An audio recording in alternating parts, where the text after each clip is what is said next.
Hey everybody, Mr. Qualls again, and what we're going to talk about right now is what the angle is about, angle similarity. So angle similarity with triangles really means if we have two angles in each one, we have two angles in that triangle, and we have two angles in this triangle, we're going to refer to them as being similar because we kind of know that the third one also has to be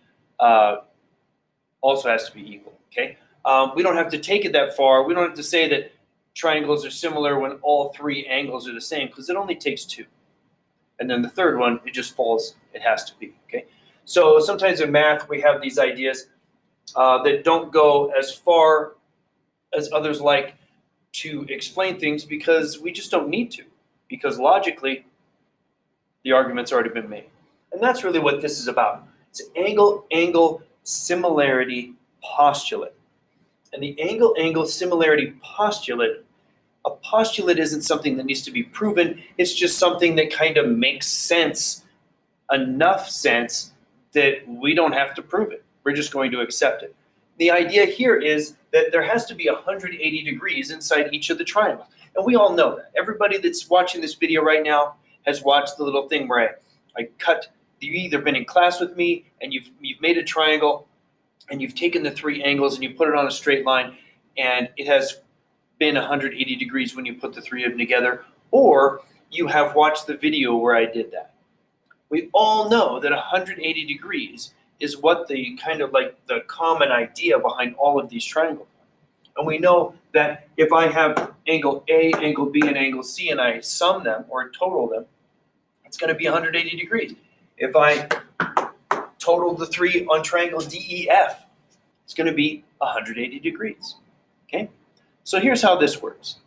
We're talking about similar figures, which are the same shape, the same angles involved, but they might have a different size. Now, the reason I say might have a different size is because two shapes that are similar, because they have same shape and same angle, if you used a scale factor between the two of them and that scale factor was 1, they're still the same size, but they're also similar.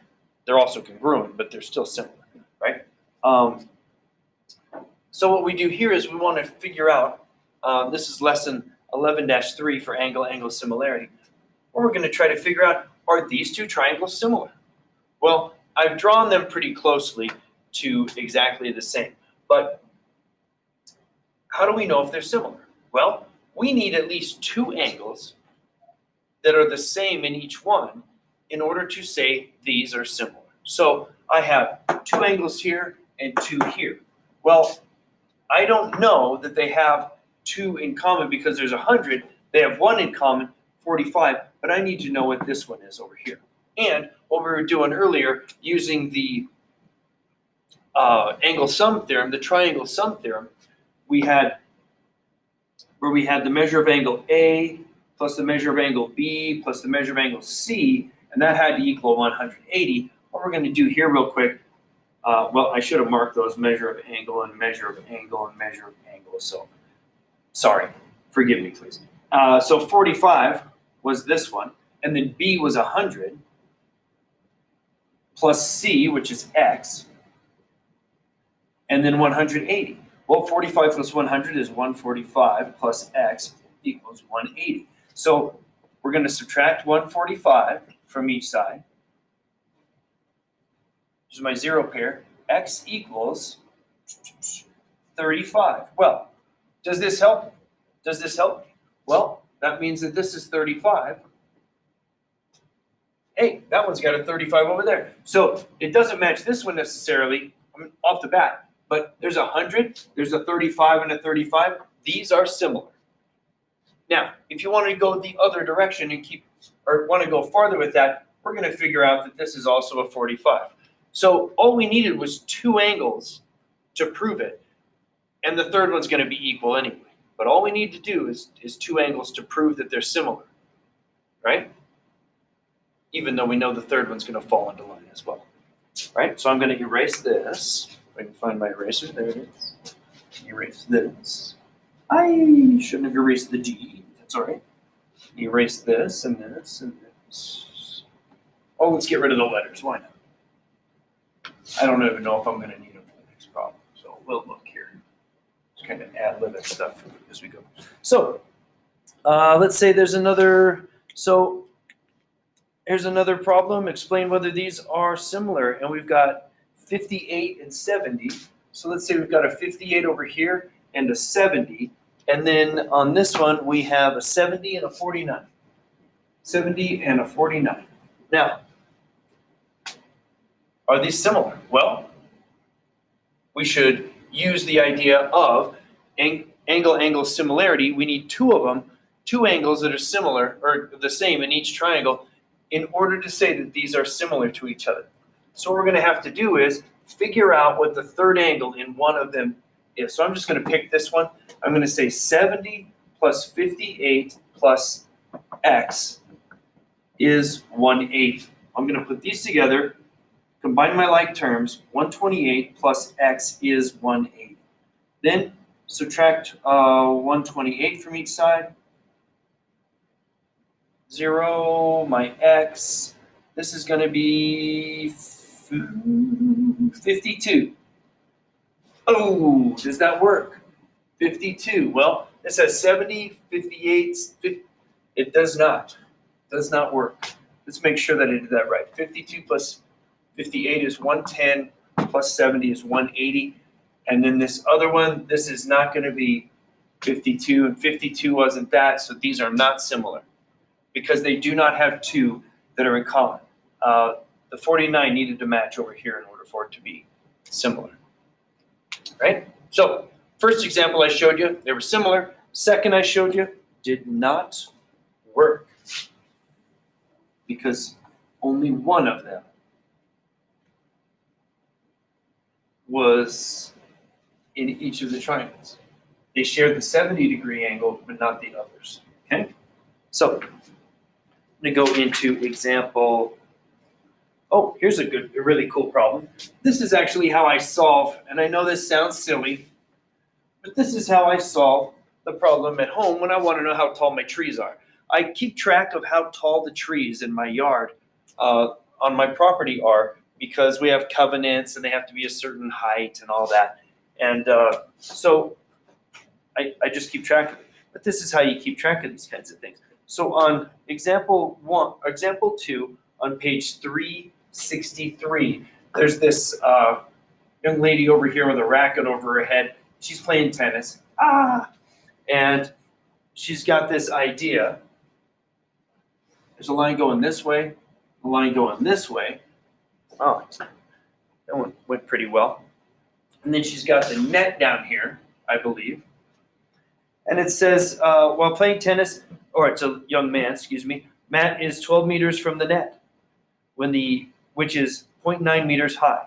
He needs to hit the ball so it just clears the net and lands 6 meters beyond the base of the net. What height should Matt hit the tennis ball? Well, so he wants to push this ball 6 meters this direction, right? And this is 0.9 meters. And we want to know what this height is right here. So that's my variable. And then we have 12 meters here. So here's what's going on. There are two similar triangles here. One of them is right here, this little one. And it is this side right here, it's a right triangle. And here's another right triangle. And this is 0.9 meters. This is 6 meters. Well, the other triangle is right here. That was a rather poor drawing. But they share one angle, two. So here's one angle that they share right here. And the other angle that they share is down here. It's the same down here each time. So they're sharing this one and they're sharing that. So they have two angles in common. These triangles are similar. So if they are similar, and this length down here is not 12, it's 12 plus 6, which is 18 meters. If these are similar, That means that there is a scale, that there is a scale factor. Just like when we were doing our dilations, there's a scale factor involved between the two triangles. This one must be a multiple of this triangle. So what we want to do is figure out if 6 is to 18, I think that's how they solve this one. Oh, they have 18 to 6. So if they say 18 is to 6, 18 is to 6 as height is to 0.9. Now there's a number of ways that you can solve this. You can figure out the scale from here to here. You can figure out the scale by using cross products. You can figure out the scale like how much more is this than this. So there's a vertical, a horizontal, and a diagonal relationship here. There's a couple of ways that you can do it. So there's one way. If we use cross products, we can do 18 times 0.9. 18 times 0.9 equals 6 times h. And then 18.9 times 0.9, 18.9, let's see, 72, 7, 9, 16, blank. So this is 16.2. And then it's 6h. And then we're going to divide this side by 6. We're going to divide this side by 6. And then 16.2 divided by 6 is 212. And that's going to be a 4, 2, and that's going to be a 2.7, right? So h is 2.7. So this height is 2.7 meters. Or what we can do, in this case, we have whole numbers on this side of the equation. 18 is 3 times 6. That is 3 times as much. So the h has to be 3 times as much as this. If it's 3 times as large, that needs to be 3 times as large as well. So it's really just 0.9 times 3, which is 27, 2.7. This was a lot easier to figure out than that, even though I did the right stuff up there, okay? So it's 2.7. That was the example on page 363. This is what I do at home. When I want to solve this stuff at home, I will go outside and I will measure. And when it warms back up in the spring, this is what we're going to do. We're going to go outside and we're going to measure some of the trees that are on the property here at the school. We're going to figure out how tall they are. And what we're going to do is realize that we all cast a shadow. Okay? We all cast a shadow. And depending on how long our shadow is compared to how tall we are, okay? Let's say you're a tall person. Let's just make this easy for us, okay? Easy for ourselves. Let's not make us too tall. How about what if we were 5 feet tall? Okay? And we look down here and our shadow is 10 feet. Then we look at this and we want to know, how tall is that tree? How tall is that tree? Well, we're going to measure the shadow of the tree. So what we're going to do is we're going to measure this separately. So we're out here like this, and our shadow's over here. We're going to measure 5 and 10, okay? That's just what we came up with our shadow. Then we don't know how tall the tree is, but we do know how tall. Could I have your attention, please? Would anyone who checked out a charger or a Chromebook today, please return it to the library right now. What we're going to do is we're going to take this, there will be no yearbook meeting today. You'll meet again next week. Thank you. All right, we're going to take this and we're going to look at this length. And if this happens to be 100 feet, what we're going to do is realize that there's 5 to 10 and then x to 100. That means that this is twice as large. This is twice as large. That means that tree is 50 feet tall. Okay? That is basically the whole lesson in a nutshell there. So go ahead and when you're done with that, the next assignment is the review assignment, and then we'll be tested next week. Thanks for watching.